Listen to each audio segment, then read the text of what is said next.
Et mes amis, bien le bonjour. Alors, vous savez, j'ai reçu une question sur le WhatsApp. C'est quelqu'un qui me dit la chose suivante. Voilà, je gagne 120 000 euros par an en tant que développeur. Ça me permet de garder un très bon niveau de vie. Maintenant, j'aime pas trop ça. Avant, je faisais dans l'intelligence artificielle et ça, c'était vraiment mon dada. J'aimais beaucoup. Mais en fait, le problème, c'est que mon travail d'avant dans ce domaine me rapportait 70 000 euros par an.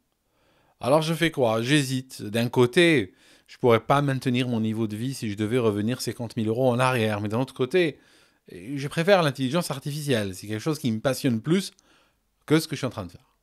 Bon, alors je vais vous raconter une histoire. Durant ce qu'on a appelé la crise sanitaire, je connaissais un type qui pilotait des Boeing. Il était sur Boeing 777 chez la compagnie nationale britannique, British Airways. Durant la crise sanitaire, ils ont lourdé tout le monde. Ça signifie, ils ont posé leurs avions pour la majorité, et puis ils ont dit à leurs pilotes de rentrer à la maison, et puis on vous appellera. Au départ, ils ne savaient pas combien ça allait durer. Une semaine, deux, un mois, trois, un an, pour toujours. Ils ne savaient pas. Et en fait, il s'est retrouvé assez rapidement, parce qu'il fallait bien nourrir sa famille, il fallait bien faire face au... Même s'il avait des économies de côté, mais il voulait quand même gagner un peu d'argent et ne pas commencer à vivre à 100% sur ses économies. Ça représentait des années de travail qu'il ne voulait pas détruire en factures d'électricité et de gaz. Alors qu'est-ce qu'il a fait? Il a commencé à travailler pour un supermarché. À l'époque, les supermarchés recrutaient massivement des gens qui voulaient faire des livraisons. Livrer de la nourriture à domicile. Enfin, les commandes que les gens passaient en ligne. Alors, il gagnait beaucoup moins sa vie, bien entendu, mais il gagnait sa vie quand même. Mais il est en train de vendre quoi? Il était en train de vendre une de ses compétences qui n'est pas la compétence la mieux payée. Mais il a cette compétence d'avoir un permis de conduire auto et de pouvoir conduire des fourgons et les livrer.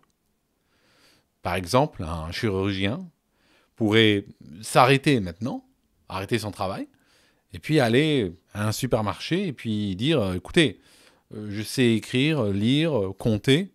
Si vous m'apprenez comment utiliser une caisse, je peux travailler caissier, comme caissier pour vous. Ben, il peut faire caissier. Il gagnera peut-être 10 fois moins que ce qu'il gagne en tant que chirurgien, mais il peut gagner sa vie avec ce talent-là de caissier. Il a le permis de conduire. Il peut aller s'inscrire chez Uber et puis conduire des gens entre la ville et l'aéroport. Il se fera peut-être un peu plus d'argent, mais il n'arrivera pas à la hauteur de son talent de chirurgien. Comprenez ce que je cherche à vous dire? Nous avons tous un certain nombre de talents. Ces talents sont monnayables sur le marché. Nous en avons, idéalement, plusieurs.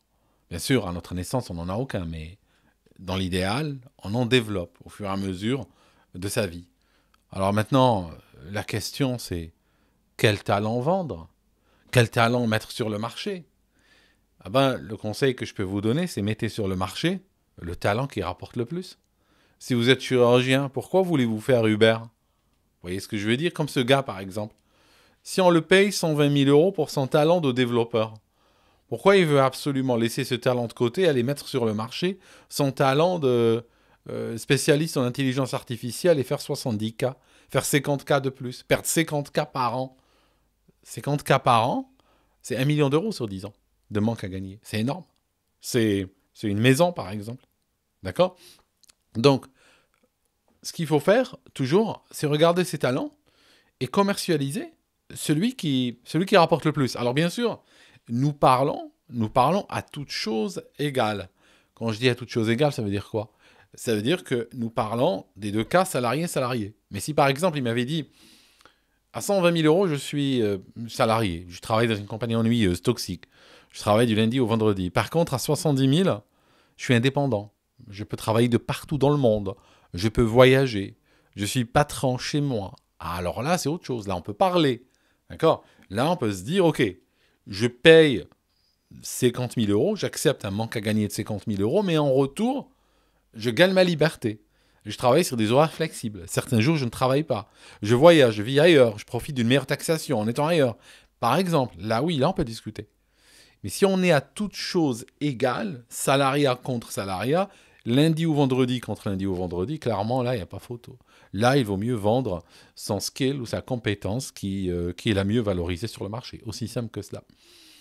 Merci mes amis d'avoir écouté cette vidéo. C'était une question qui est venue par le WhatsApp et on se voit dans une prochaine. À bientôt.